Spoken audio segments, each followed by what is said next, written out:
How's everyone doing today? This is Noah with The Life of the Zigs, coming back at you with another video on me tearing up my old bathroom floor and putting down some LVP or luxury vinyl plank, as well as doing some replumbing of some sewer lines. So let's get started.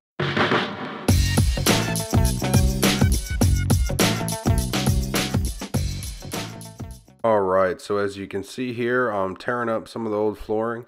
At first, I was just going to go down on top of that old floor. And the reason for that was we were going to redo this whole bathroom.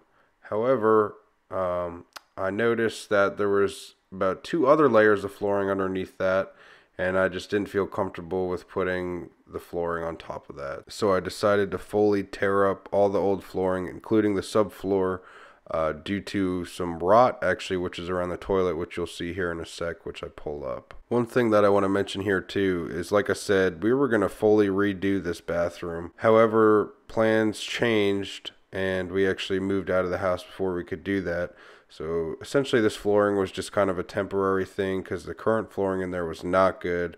It was warping and cracking. It was just stick down vinyl and it just didn't look good whatsoever. And I had leftover flooring from the kitchen project, which you guys have seen. So I just decided to reuse that flooring and get this project done real quick.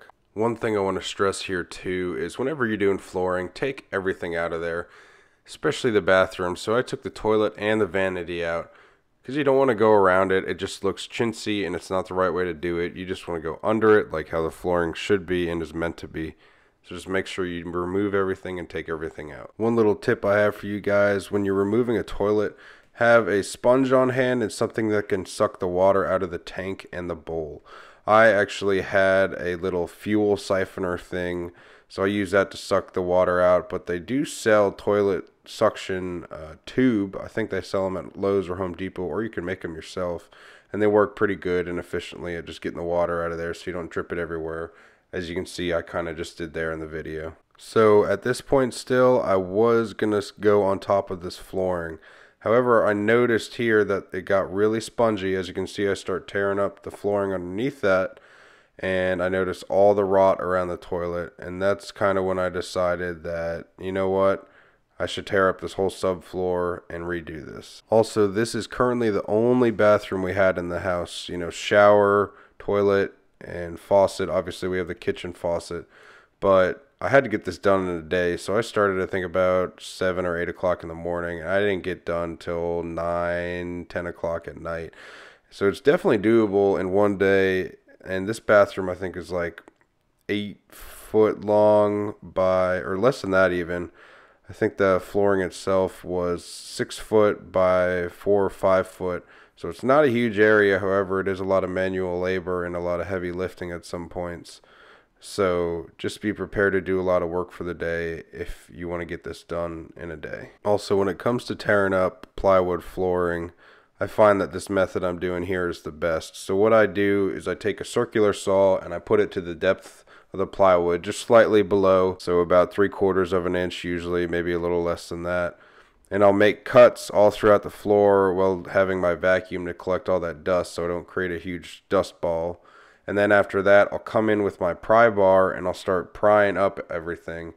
And sometimes it takes a lot of work, sometimes it's kind of hard. However, if you just use mechanical advantage with a nice long 2-3 foot pry bar, which I have here, you can usually get the pieces up pretty easy.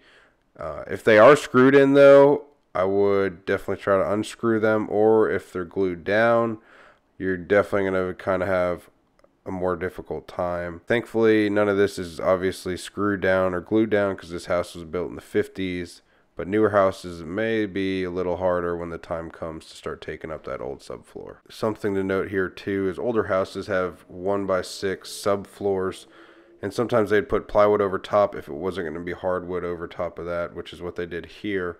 I am going to leave the 1x6s. They don't hurt anything. They actually just add some structural integrity to it, and I'm just going to throw the old plywood over top. Another thing too here is you need to take out all the nails that are left in there, staples or whatever. A lot of nails got left in when I pulled stuff up, so that's kind of what I was doing there, making sure the floor is nice and flat and not going to get caught on anything or held up when I put the new plywood down. You can also see the rot actually came through the floor, the subfloor, into the planks. Right where that toilet is, it was discolored, but it wasn't rotted.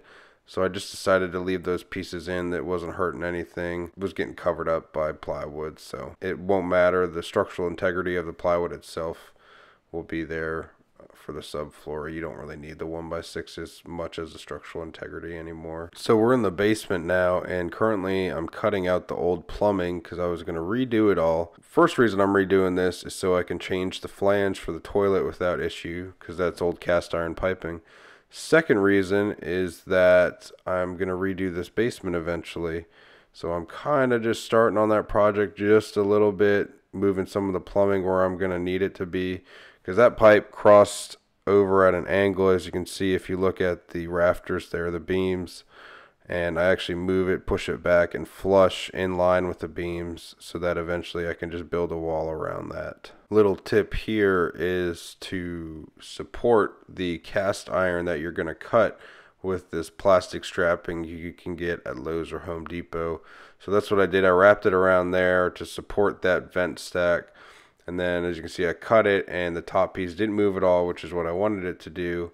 And then I had straps around it already to kind of catch it and then take it down myself and take it outside where I need it to be. Next step here is starting to do a little replumbing, putting that vent stack back in, using some Fernco couplings to put it back in with the cast iron, and then as well as gluing that new 4-inch PVC in there, that T-piece, to go to the toilet and then to the shower, which was pretty easy to do. You just got to make sure you're lined up with everything and take measurements and double check everything.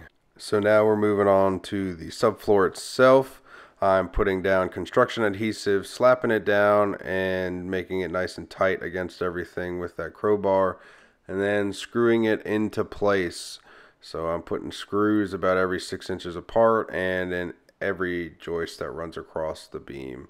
Just so you know, I also was using scrap pieces of subflooring I had left over from the kitchen project as well. Wanted to save money here, didn't really want to spend any money, so that's why you see some of these little tiny pieces I'm pulling out. I figure there's already a subfloor and no one's going to be standing there anyways besides a vanity that doesn't weigh but 100 pounds or less than that. So that's why you see those smaller pieces out there. Whatever works for you guys. Is it truly the proper way to do it? No, it probably should be a longer sheet. However, when it comes to saving money, I thought it was worth it. To screw the subfloor boards in itself, I'm using 3-inch long deck screws. That's what I had laying around, and that's what I chose to use. You don't need a screw that's that long, but it worked for me, and it would work fine for you too as well. After you get all the subfloor down and mounted properly, you want to make sure the area is nice and clean, and then you can start laying down your flooring. Which you can see I'm starting to put the flooring down here. I got my flooring tools, my hammer, my little plastic block, which is used to kind of hammer that LVP in place, and then that black piece, which has a little curve to it, which helps adjust pieces that are in tight corners where you can't get that block into and hammer it down. So make sure you have those tools when you're doing LVP.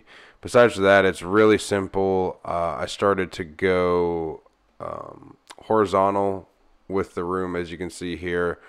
It just flowed better with the whole house itself because the wood outside was going that way and I wanted it to line up that way, and then same with the wood in the kitchen, or the flooring in the kitchen was horizontal, and I wanted it all line up and flow evenly itself. When it came to actually putting the flooring down, it probably only took me 30 minutes to an hour. It wasn't that long at all. Hardest part is the demo itself and tearing everything apart. And then obviously I had to redo some plumbing, so that took a little bit of time because you got to make some precise measurements and stuff like that. Also, make sure you grab a transition strip when you get your flooring. As you can see, I'm putting one down here. It just makes a nice even steady flow into the next set of flooring you have, and it kind of ties both the rooms together. So make sure you get one down and make sure it's nice lined up, even, and square. After all the flooring's down, next step you want to do is put your quarter round around or your trim back in place. I just chose to put quarter round. I had some laying around and I didn't want to rip that trim off.